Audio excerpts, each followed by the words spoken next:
I came from a family with money, and I grew up with like silver spoon in my ass, man. Like, so I almost went from having everything to having nothing overnight. So everything that I learned as a child, I had to completely relearn again. So it was applicable in the real world, right? When I was growing up, I never had any issues with like I never had anything. Like, if I wanted something, I could get it, you know, anything. Like the fact that like now if I want something, like, you definitely have to plan it out and think about it like that. When you have money, you don't think about it like that. You just get it. So how old are you? 34. What happened, D, that it was once so good for you, and then all of a sudden it changed? I was pressured to join the Marine Corps, and I did because I had a sister that had run away, and she'd come back pregnant with a Marine, and my folks thought that was just the best thing. And although I was doing really well at the time and had a great job and was happy, they pressured me to join, and I didn't want to piss them off. So I gave into it, and that was like the opposite of me, you know. that was everything I didn't want to do. But I was good at it. I passed boot camp and everything, and I made it through. But they give you 10 days of liberty. Rather than just go to my next duty station, I went back home and kept doing everything that I had been doing prior to that, because I got kicked out. So they drug test you when you work for the federal government for any job. They're gonna test you. They're gonna drug test you. And I say, hey, that's Red Boy. That's Rue. Rue just had puppies. You'll see them in a minute. What's up, little guys? What do you have here? 1 bedroom, 2 bedroom? It is a 1 bedroom. It's considered a 1 bedroom, yeah. How long you lived here? Like 4 years. How much do you pay for rent? Just under $1,000. So that's a pretty good deal. Well, wait until you come inside. No, most people would not consider it a good deal. The one thing about this place is the place that I was at prior to this, it was less than this was, but it was a house. You know, I had a house before this, you know, and I couldn't, the person who I had been with or whatever, come on in. The person who I had been with or whatever had, unfortunately, and watch your step, man, had kind of screwed me over on the rent, and she didn't help me with any electricity. We ended up racking up a huge APS bill, and now I can't rent anywhere with APS anymore. So the only way I could live downtown was if everything was included, you know? Mm-hmm. So you come in here, this is it, man. Fuck. This is... So this is where you've been the last 4 years? Jesus, man, yeah. And before this, you were paying less than this, and you had a whole house. Yeah. And now you're all the way down to, now you're here, and you pay more. Yeah. And how did that happen, man? What happened that you had to leave the last place? Because let's say I went to go get another a property similar like that, I'd have to get APS, you know, and there's no possible way of me getting APS, you know, this is not possible. I'd have to get SRP, but downtown doesn't use APS, they only use SRP, and I wanted to stay downtown, you know. I was right up the street, actually. It was my dream house. The person I was dating at the time, she just got out. Now she's just gotten out of prison. She's waiting to go back. So she's not like the best person to fucking live with. I knew that house was going to end. Okay, we were living in there without power, without hot water or anything for like a month or something like that. And I was still going to work every day, but like still, like it was weird. I was like showering at work and stuff. I found another place over by the fairgrounds. It was gorgeous. I signed the lease and everything for the down payment and everything. The guy loved me. He was happy. It was a gorgeous house, man. And he never saw Trish before. Okay, so when we got to the house and Trish came and she brought one of her friends with them, I went to sleep. And when I woke up, I had all these missed calls from the landlord. So I don't know what the hell they did in the time that I was sleeping. But when I woke up, the landlord did not like me anymore, and he did not want us there anymore. And he was doing all, like crazy shit, man. Like he put like a piece of tape on the door to see if anybody would come in or not. Like that kind of crazy shit. And I was like, he's got to be watching us and shit. So I talked to him and I was like, hey man, just we'll leave. Just give me my money back and we'll just leave, you know.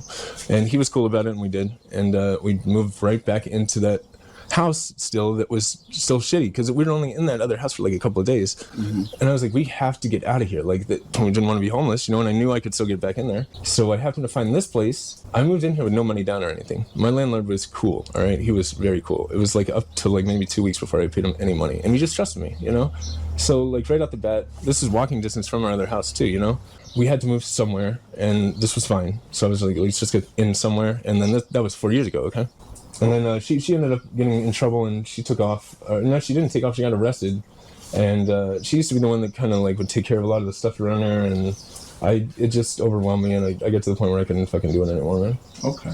So, bro, what the hell is up with the stove, man? Are you a Mormon? Oh, no. I saw Shawshank Redemption and I was trying to open up the... What are you hiding in there, man? Bro, what you hiding in the Book of Mormon? Exactly, right? You would have never picked that up, right? Oh, Nobody would have ever picked it up. It's the safe. So, what the hell's up with the stove, man? the stove is bad, man. Okay, so how long has the stove been dead? Months. Probably a year. For the last year. Easy, a year. Yeah, a year, easy. Hey, this looks like a good book, man. That's the rise and fall of the Third Reich. Still trying to do the other thing. Still trying to cut a hole in the middle of it to make it What are safe, you man. putting in the damn, what are you putting in there, man? I don't know, just to have a safe, you know? So you said the safest place to hide stuff from criminals, people that break in, burglars, is to hide it in the book. Yeah, no, I'm not interested in the books, right? Alright, man. So what the hell do you, for your cooking and stuff, like, Oh man, I don't eat that much, to be honest with you, man. When I eat, like, it's... Shit, man, I really don't eat that much, to be honest with you. What's happening with this right here? Right here? Uh-huh. I'm trying to make an incense holder. I wanted to see if I could drill through this. You know, you can drill through glass. Okay. But, I fucked up on this one, unfortunately. It cracked a little bit. Right. But then I was like, oh, I don't know, maybe I could do something like that, or, I don't know, I was going to try and make a bong out of this drilling glass, and I don't know, I was just kind of open-minded. Now, D, man, Be prepared, around man. the place, man. God damn, they're going to talk shit about your place, because it's one thing that the landlord didn't do his part, but it's another, man, if you, you know what I'm saying? But this looks like a lot, but in reality, it's not a lot of cleaning. This is just me being lazy, you know? Why are you lazy, man? Yeah, it was the holidays recently, and I told you, the holidays always get me bad because, I'd gotten kicked out on New Year's Eve, too, so, when I lost my family and everything, it was the holiday season, so, this is a cycle. I always get like this around the holiday season. Something will happen, and I'll pick my shit up, and it'll get to spring and summer, everything will be back to normal, but I just get overwhelmed in the holiday season, man. So, are you gonna... Oh, shit. Over here, here's my house. This is where because we got puppies in here. You got puppies in there. So this is where I live, man. Sometimes. The dogs have taken this bed over recently, so I don't even sleep here anymore. I'm waiting until the puppies are sold off, and then I can throw this mattress out and start over again, you know? They've taken it over. I won't even sit on the fucking thing, man. So you don't sleep in here? This is where I sleep, though, so. Okay. And when it comes down to it, I'll sit down and just kind of fucking... Jesus Christ, Red Boy. This is actually against here. If this was up, this is actually a ramp for the dogs to get up and down from the bed. So this would normally be up here so the dogs could get up and down off the bed too. Okay. So these are little Chihuahua pups, son. Yeah, that's the mom, that's the dad.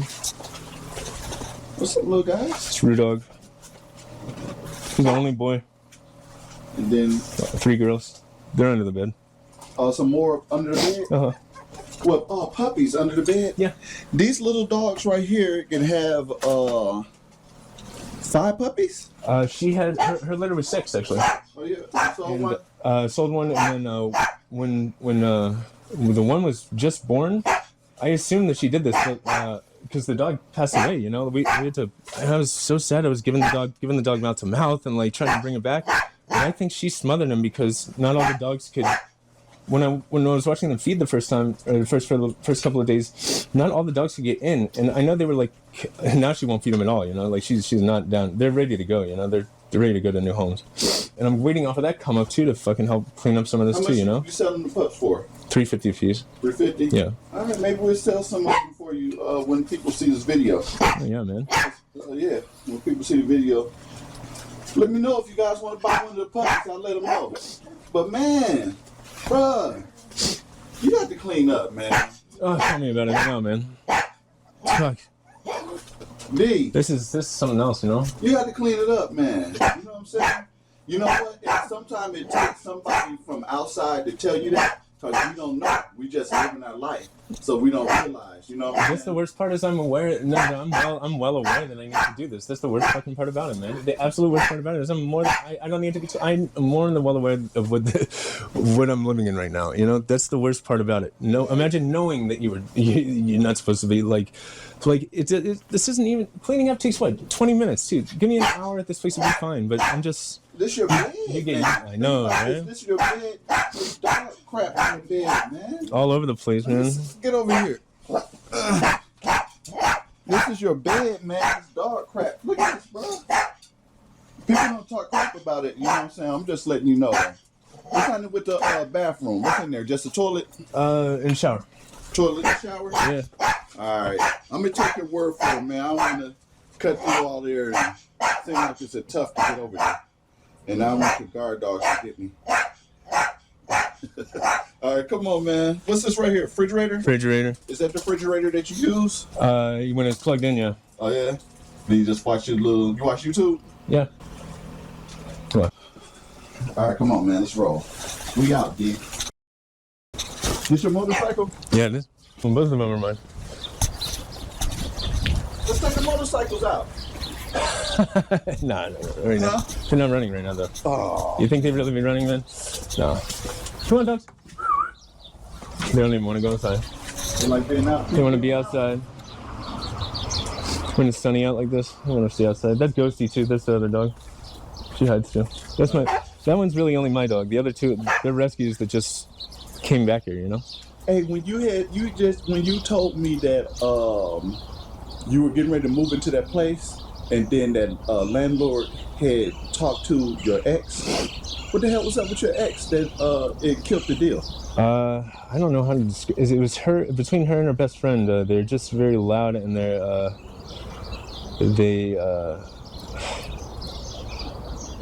just different, man. They're bad. They're bad, man. I think they must have been talking about the wrong thing. Yeah, because the landlord was right there working on the other side of the house. So like they're just stupid. They would talk about she's loud and she would talk about things and she's loud and she's obnoxious. And I'm sure you heard that and he was like, oh hell no, dude. Or she must have said something. I know she said something that, you know. And of course I asked her. She said, oh, we didn't say shit. No, but obviously you did because everything was fine before I fell asleep, you know. Right. And that place was nice, dude. Really. So that place was so nice that some lady came around like the first day or two with a pie and she was like, welcome to the neighborhood. I was like, oh my god, dude. This is really that nice. kind of nice, huh? Yeah. Jim Cleaver came over. Right. You know Jim Cleaver? Yeah. All right. So come on, let's keep going about your day. I'm hanging with you. Come on, Pups. Let's go. Hey, watch Red Boy. He's gonna roll around on his stomach. He's gonna roll around on the side so you don't have to come. Oh, Red Boy. And Rudolph gets out again. And they're out again. Come on, you guys. Arr.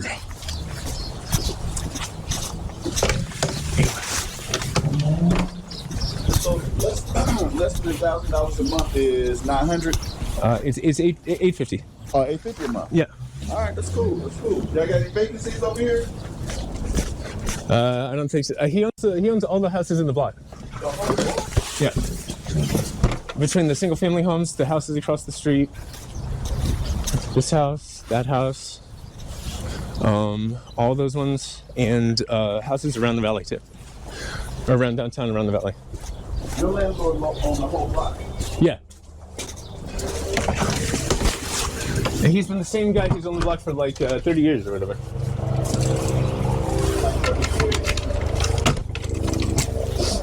Yeah, my landlord's good people, man. He's really cool. You know, if you don't pay your rent and it comes to the point where they gotta evict you, you know, the person can really stay in the house for quite a long time before the constable comes, you know? Gotcha. And unfortunately, a lot of those people know that, and they'll milk it out until then. To the very end. This him right here too? This like fourplex or whatever? Yeah, this one's right here. Oh, okay. We actually had a trap house across the street on the bottom right just recently. It was about to get caught up and they left. Oh, did they? We had the helicopter above the house every single day for like a week or 2 weeks there. Was they popping hard? Yeah, it was bad. Was it?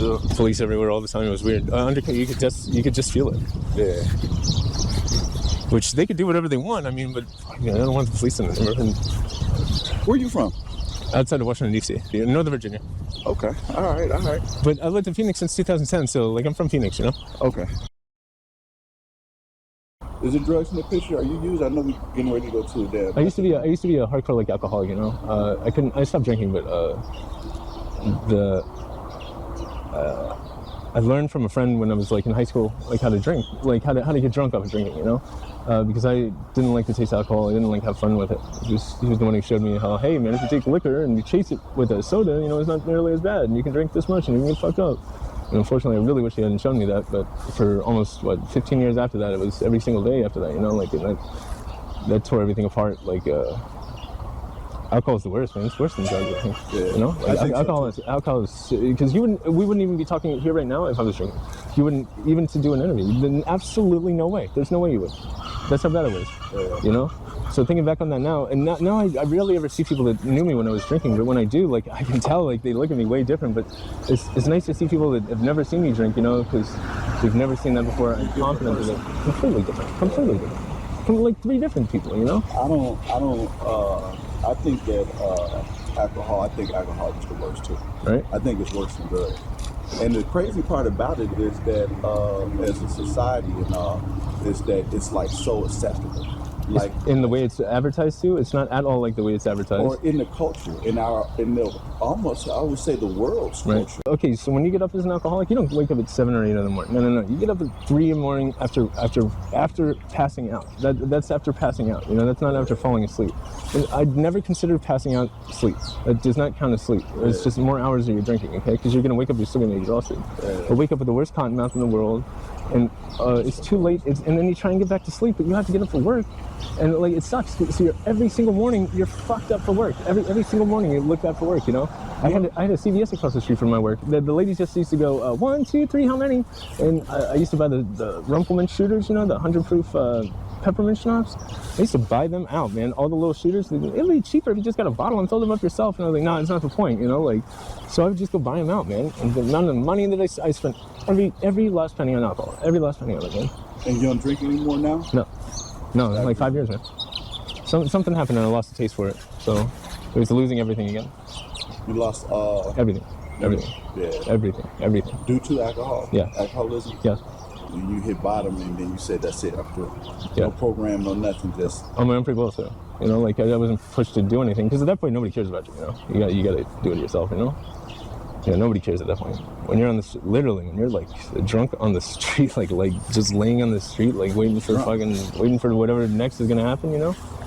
That's not the way to think about it. Now I think about, okay, what's gonna happen tomorrow? You gotta prepare for the future or whatever, and nobody wants to lose their family, you know. Especially for something so stupid, you know. My first time in jail, it was aggravated assault against the police. Me, aggravated assault against the police. Right. The cop said I headbutted him. But nobody got hurt that time. I got fucked up. They fucked me up, man. Right. I woke up in the Mesa jail, no shoes on, no shirt, just my bathing suit. And you know how when you're hurt, just a bathing suit. You know how when you're fucked up, you can feel it like on your face without actually like having it. Like you know when you're hurt, like, and you don't have to see it in a mirror. You know you're hurt. And I could just feel it. Like I could feel the gashes, and I could feel that. I could see the blood or whatever. I could feel the blood or whatever. And everybody else that saw me would just be like, "What the fuck happened to you last night, man?" You know, like so. Yeah, that's when I was able to stop drinking after that. Wow. That's what it took. That's the last one. That's what it took, yeah. I have a big family, man. And they all live, my brothers and sisters, they all live within like a stone's throw of each other, you know? They all own houses like next to each other, you know?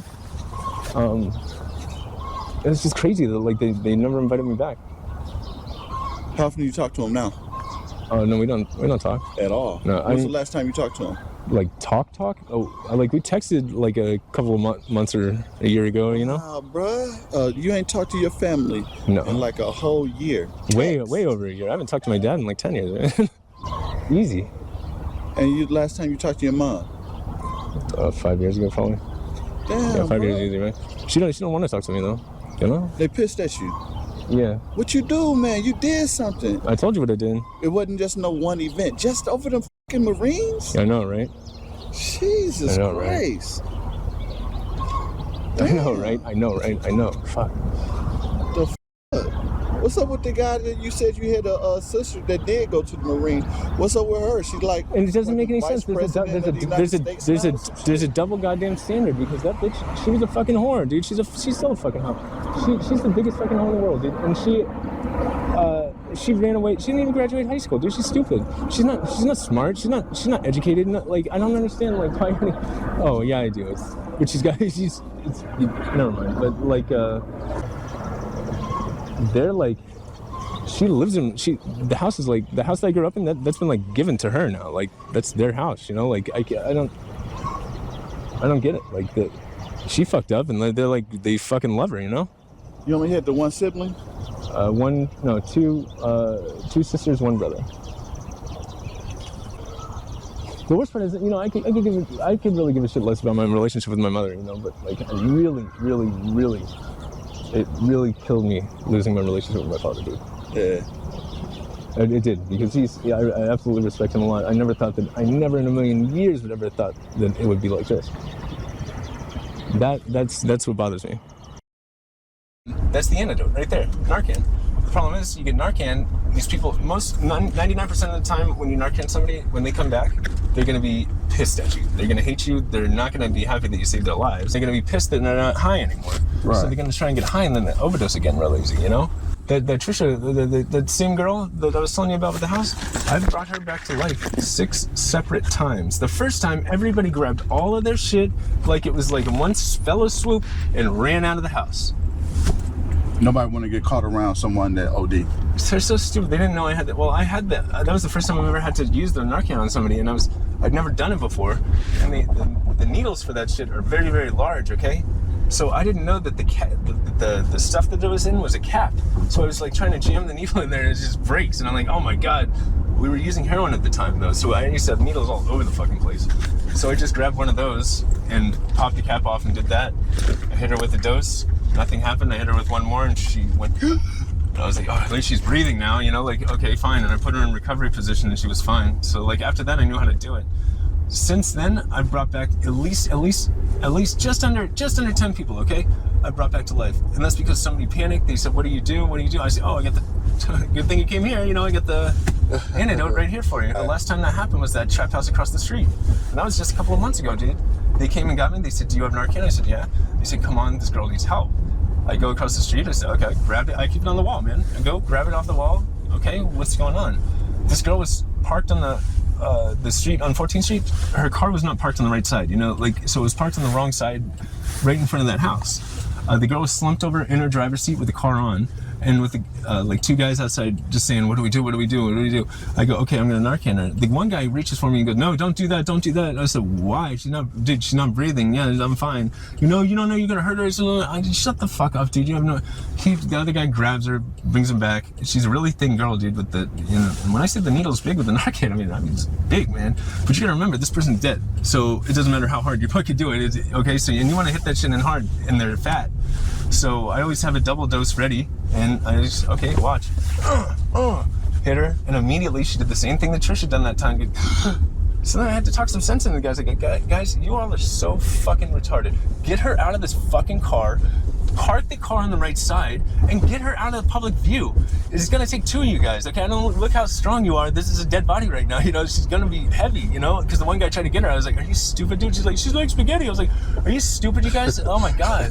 And then put her in, when we got her into the house, I put her in recovery position, and she came back.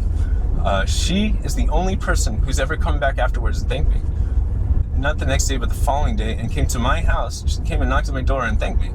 So I was like, oh, okay, because I didn't know she knew I did anything, you know, because I left after that. Like, I was like, she's fine, all right. Are you guys going to call the ambulance, or are you just going to let her go, you know? Like, because you're really supposed to hit them when they're not going to call the ambulance. You're really supposed to, but you don't, I mean, if you know they're going to come back, then they're going to come back. These are people that are addicts, people that are using and whatnot. You know, they don't want to go to the damn hospital. No, because they're definitely not going to get painkillers in the hospital. Odds are they're probably not on methadone, so they're not going to get methadone in the hospital. What's happening is a lot of people are getting arrested, and they're going to have to kick in the jail system. You do not want to kick in the jail system. Kicking is the most awful sickness you'll ever have in your life, dude. That's going to top cancer. That's going to top AIDS. That's going to top any other kind of sickness out there. But it's only a couple of days too. I've had to kick twice in my life. Okay, that's actually kick off of painkillers. So it's scary to think that in 34 years, there's only 2 times where I haven't been on painkillers. You know, But you felt every moment of those 48 hours. Your skeleton doesn't fit your body. You will piss and shit yourself. You'll go from hot, cold, hot, cold, hot, cold, hot, cold. You'll come up with ideas in your head to get the painkillers that you would never come up with in your entire life. And most 99% of them are impractical and they're absolutely insane. But like, you'll think of anything. And where I was, I lost my connects. I didn't have anybody anymore. I went from having 5 connects to having nobody. And it's not like the city where you can go ask somebody or find somebody on the street. I grew up in the suburbs. So I was like, I was SOL. What are you going to do? Go to somebody's house and it has to, like, come on. Like, you're fucked, man. Like, and that's it. And the worst part is, you go through that, you go through it, and then on the 4th day, somebody brings you painkillers. And the kick starts all over again. It's not like you would, and then it just starts all over again. So then you go back to being sick. And if you ever hear somebody go, I'm sick, and they're sick. I assure you they are sick. They're not lying, And scarier, man. Imagine if everybody that was doing the blues had needles instead of smoking, Which might be the next scary thing to happen, man.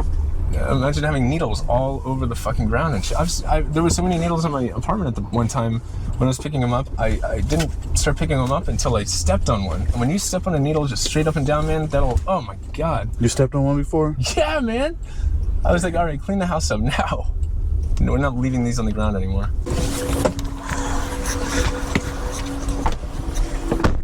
Thanks. Please close the left.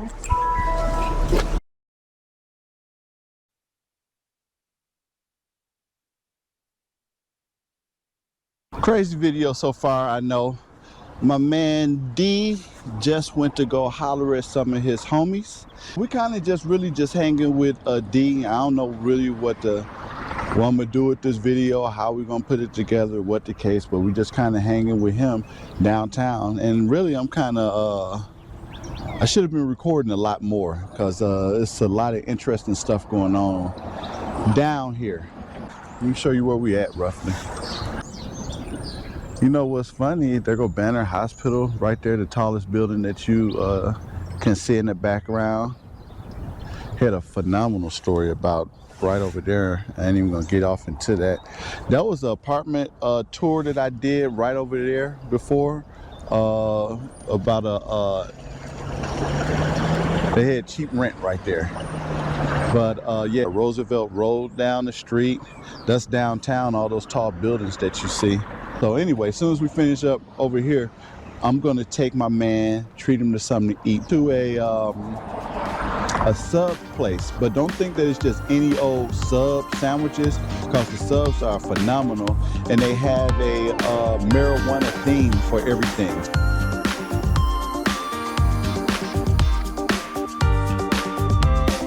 Hey, I'm a stranger, here to win, here to sin. Oh, hey, gonna make it. Game is on, I can't go wrong.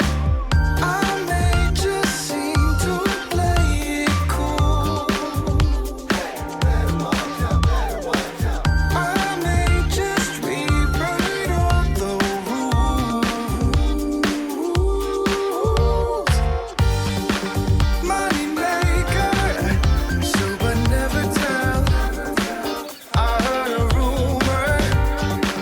Money maker, watch me cast a spell. Rumor, rumor. Money maker, gotta pay to play. I heard a rumor. I'm a taker, going all the way. Rumor, rumor. Hey, hit the table, here to stay.